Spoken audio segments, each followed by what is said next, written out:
I was building a pool in East Hampton, or thinking about building a pool in East Hampton, and I went to a bookstore to buy a book for inspiration, and I found out that there's never been a book on swimming pools, and so I decided to do one.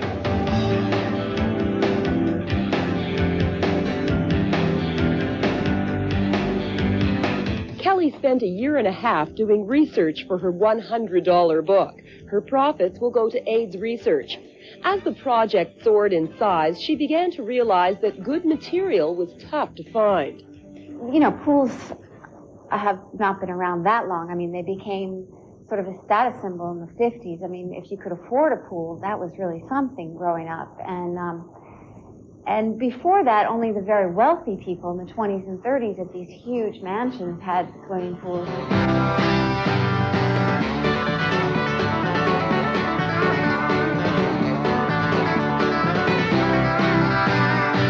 While 90% of the book features existing shots, some of the pictures are original, contributed by a wide assortment of photographers.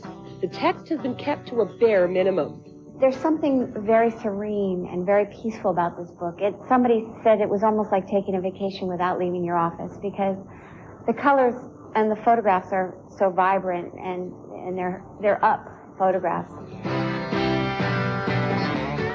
There are a lot of trends. You know, when exercise became a huge thing in the 70s, the lap pool was the thing to build then, so you could just swim back and forth in these long, skinny pools. And the kidney-shaped pool, of course, in the 50s was when the pool began to change its shape from your basic rectangular shape. So, and now it seems to be these pools that are built out onto the cliffs, and they seem to have an edgeless side to them, and the water spills over. And that seems to be the kind of pool to have in the 90s if you have that kind of land to build one. Usually you need a beautiful view for those kind of pools. But so there are trends. And the pool is becoming as important architecturally as your house is, because it's located so near the house. To celebrate the launch of Kelly's book, Calvin Klein and Vogue editor Anna Wintour hosted this swishy party, complete with swimsuits and synchronized swimmers. It was yet another show of support by Vogue for Kelly. The magazine featured her in its September issue, photographed by Stephen Meisel as never before. I think that the pool sort of gives you this feeling of taking your clothes off. You don't wear a lot of clothes. You wear bathing suits. It's very minimal.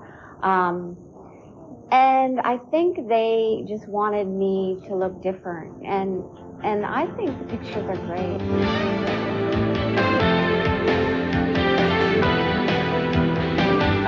Where's the indoor one? Indoor pool's here. And this is the detail of it. Despite all her peering at pools, Kelly and Calvin still aren't sold on an ultimate design. I don't have a pool. Not yet, right? But you still don't have a pool. That's No, funny, because that's how the whole thing came about. I know. Now I'm totally confused. I have so many ideas. I can't decide what kind of pool to build, but I think eventually we'll put a pool in. I have my own particular point of view about